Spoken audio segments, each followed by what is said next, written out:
This short track is never short on action. All over the back bumper, he wants a piece of the lead. For the 8th time in his career, Jimmie Johnson wins here in Martinsville.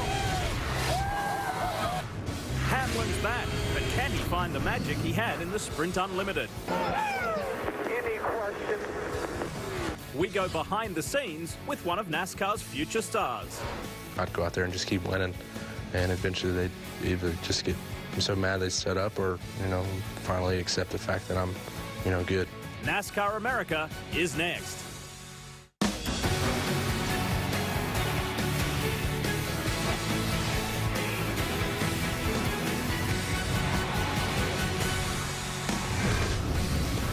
This weekend, NASCAR makes a stop at Martinsville Speedway. Nicknamed the Paperclip for obvious reasons. It's somewhat long straights and narrow turns. It opened in September of 1947 and is one of the oldest continuously operating tracks in the United States.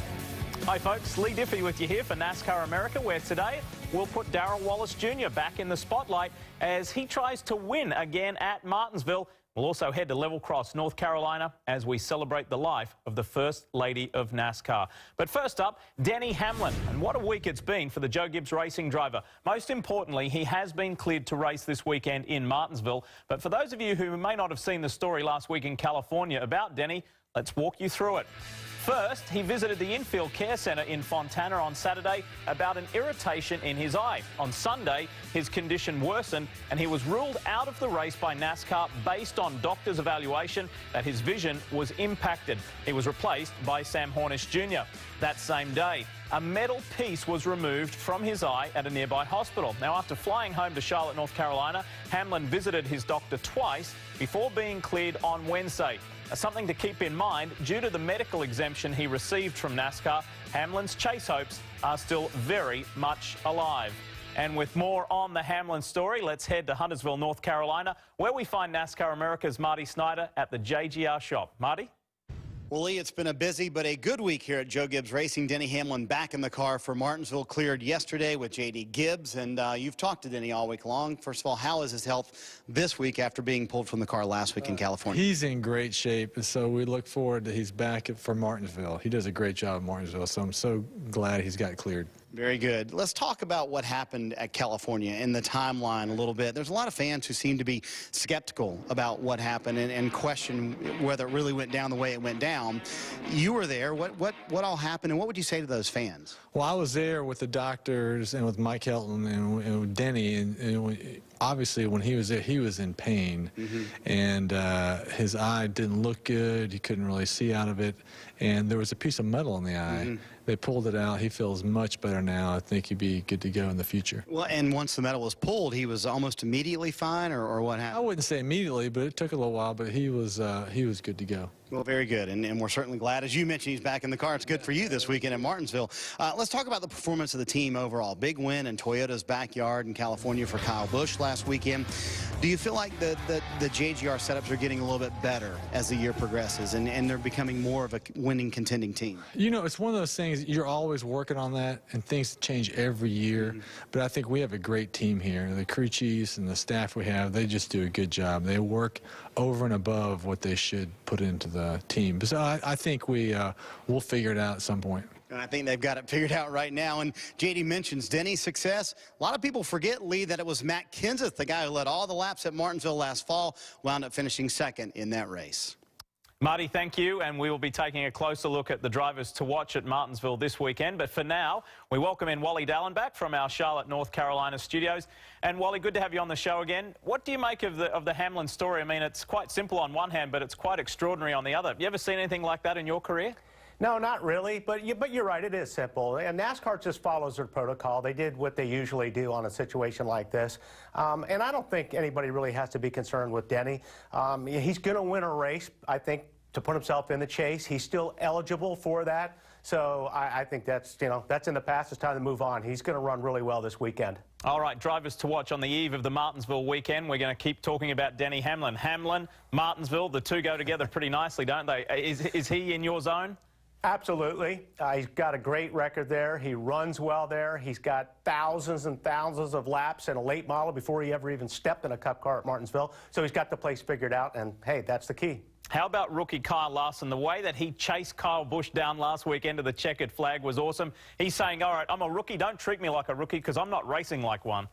I'll tell you what, for as many laps that kid has on short tracks, it's going to be fun to see what he does this weekend. I think a lot of people expect him to do really well at Martinsville because it's what he's cut his teeth on, and especially coming off of a great run. These guys are high off of Fontana. They've done so well. So they're going to try to keep that momentum going through Martinsville. Okay, so Wally says Hamlin and Larson. Now, you could say this at most tracks, but at Martinsville, if you keep a close eye on two drivers in particular, it's the Hendrick duo of Jimmy Johnson and Jeff Gordon. Here's the reason why. Jimmy and Jeff's numbers in the last 22 Martinsville races are quite similar.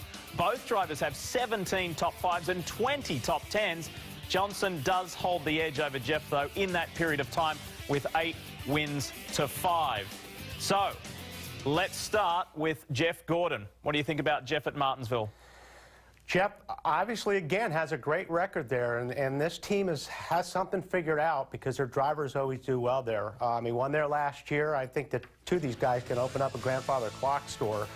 They really have a lot of success at this place. So, and Jeff has really come on strong. The end of last year and this year, you know, I'm seeing a different Jeff Gordon. So, yeah, he's going to show us something this weekend at Martinsville. Okay, how about the 48 team, the 6-time champion, and this track? Is it all going to blend and mesh together another time?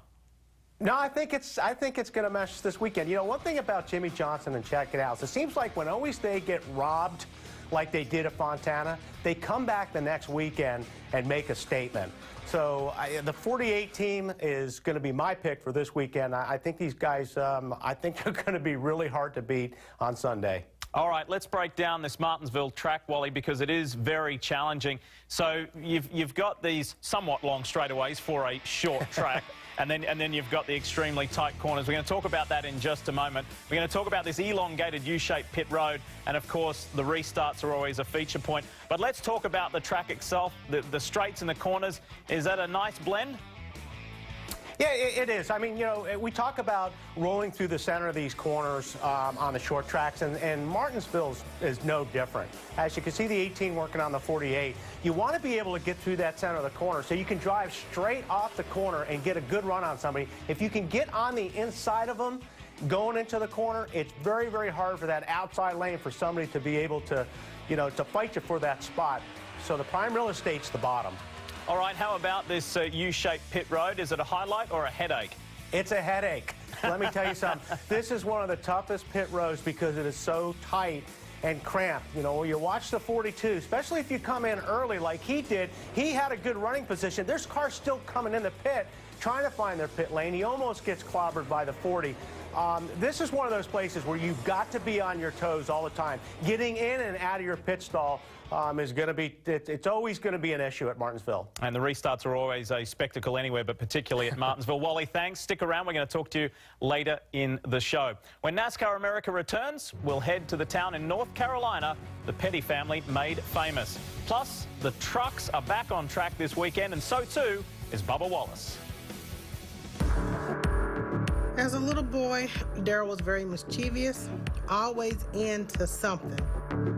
When he was, I think, 4, he dressed up as a race car driver. Growing up, you know, I got some slurs thrown at me. There was a lot of incidences when people were saying they're letting him cheat because he's the only black kid out there. Welcome back. NASCAR continues to mourn the loss of Lynda Petty, who passed away on Tuesday following a 4-year battle with cancer. She was the wife of 7-time NASCAR Sprint Cup Series champion Richard Petty and mother to former NASCAR driver and our NASCAR America colleague, Kyle Petty. In the motorsport world, if you mention the town of Level Cross, North Carolina, it simply means one thing: the Petty family. And Kelly Savist is there. Lee, I'm standing in front of the birth home of Richard Petty, a house that he and Lynda actually lived in together for a short while after they were married before building the brick house together next door. It's now the site of the Richard Petty Museum, which Lynda founded back in 1988. Fans and neighbors have been stopping by to drop off flowers and pay their respects to the First Lady of NASCAR, and the flag out front stands at half-mast. I actually had a chance to meet with 3 of the Petty children, Kyle, Sharon, and Lisa, a short while ago, who told me they've received a huge outpouring of support from the racing community, fans, and even the governor of North Carolina. They really appreciate all the love, support, prayers, and affection they've received. They said their father, Richard, will certainly need it at this time. They also told me that it feels so good to know that even though their mom has been out of the public eye for the past several years, it seems no one has forgotten her.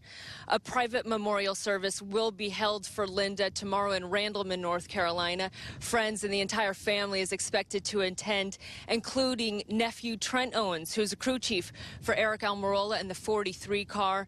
He will miss tomorrow's on-track activities in Martinsville, but is expected to return to duty Saturday and Sunday. Lee.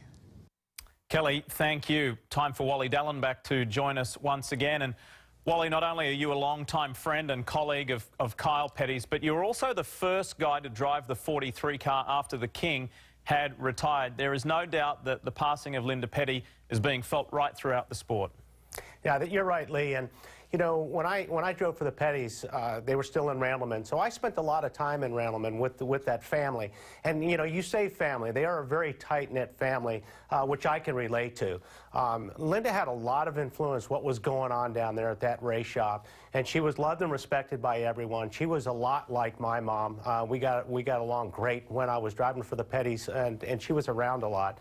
And I'll tell you what, you know, there is a boss down there at that race shop, and it's not Richard Petty. It was Lynda Petty. So she's going to be missed. You know, my heart goes out to the Petty family for sure. It's going to be a tough time for them, but she was a very wonderful lady. Wally, thanks for your insight. Look forward to talking to you later in the show.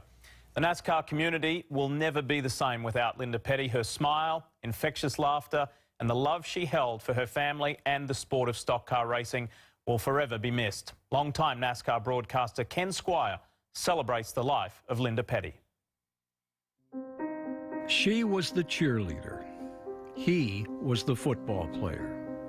A little older, at 21, he took up the family business.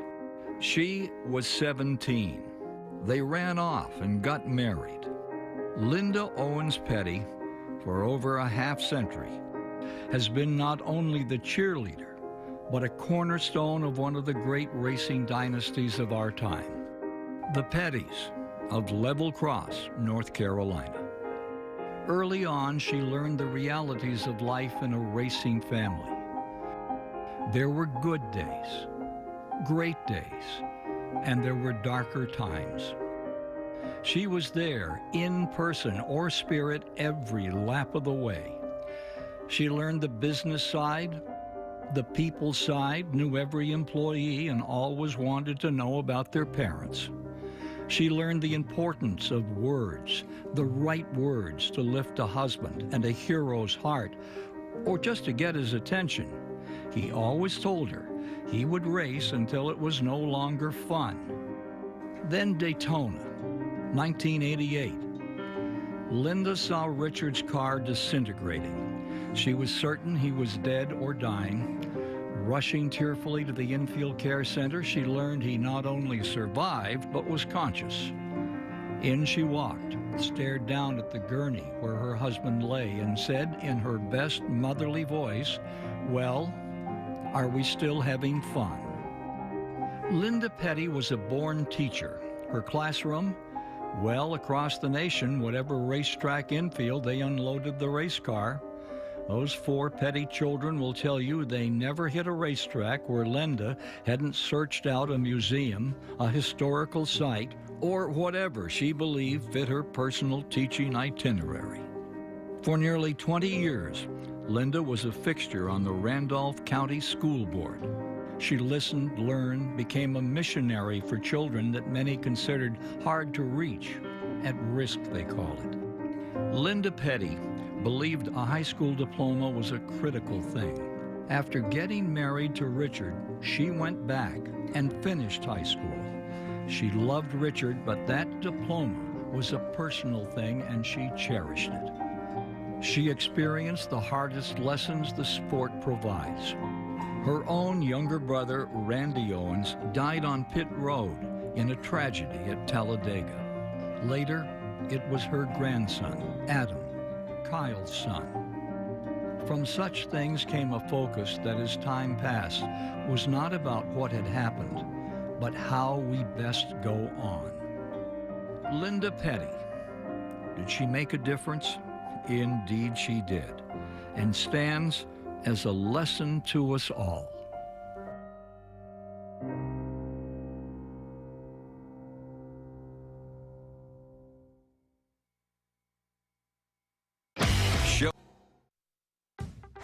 On this day in NASCAR, one of the great names in sports, Lake Speed got his only Sprint Cup win in 1988 at Darlington Raceway.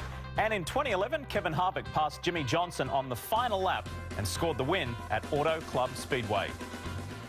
Former NASCAR driver Shauna Robinson announced that she has been diagnosed with breast cancer.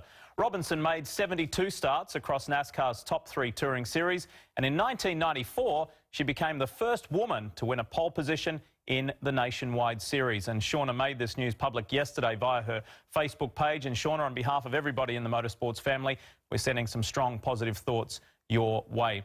Switching to racing now, in the Camping World Truck Series returns to the track at Martinsville this weekend, and Timothy Peters heads there as the championship leader with a 2-point edge over Johnny Sauter.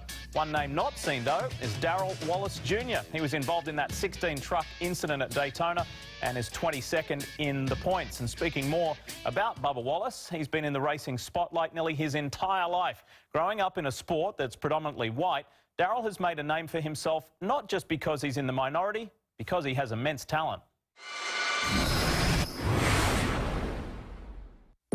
What do you want to be known for? A race car driver that happens to be black. As a little boy, Darrell was very mischievous, always into something. I mean, when he was, I think, 4, he dressed up as a race car driver. Our first race was a national event down in Jasper, Florida. Ended up wrecking. I asked him, you know, are you okay? He's like, yeah, I'm okay. It just scared me. I said, you want to get back out there? And he's like, well, it's wrecked. And I said, well, we can fix it. He's like, well, then let's fix it. And so we fixed it, and then he went back out there. The rest is history.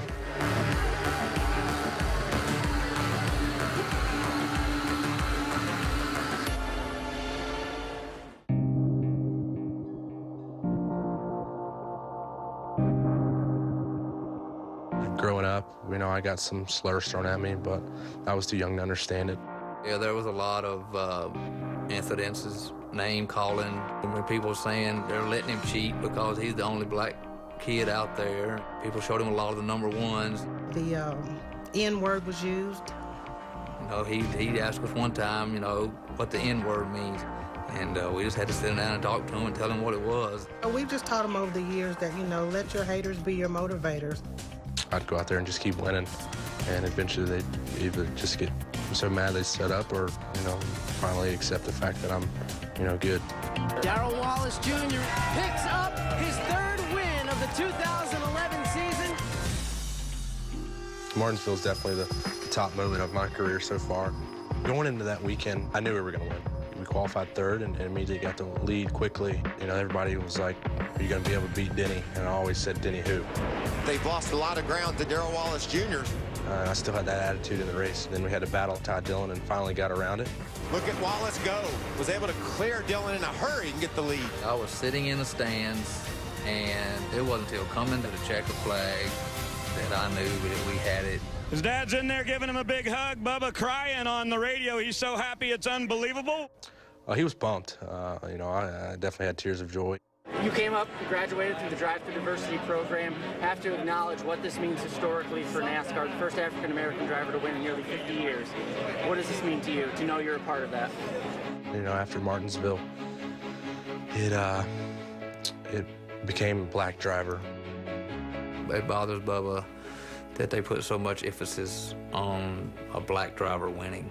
You know, I say we have to play that up to a certain extent because there's no one there, and, you know, Wendell Scott started it all, and And so it has to be played, and you know, we're trying to change this demographic of the sport. It's important for him to know the black community looks at him, you know, and he feels that pressure, and he feels like everything is on his shoulders. But at the end of the day, I'm just another kid out there trying to make a name for himself.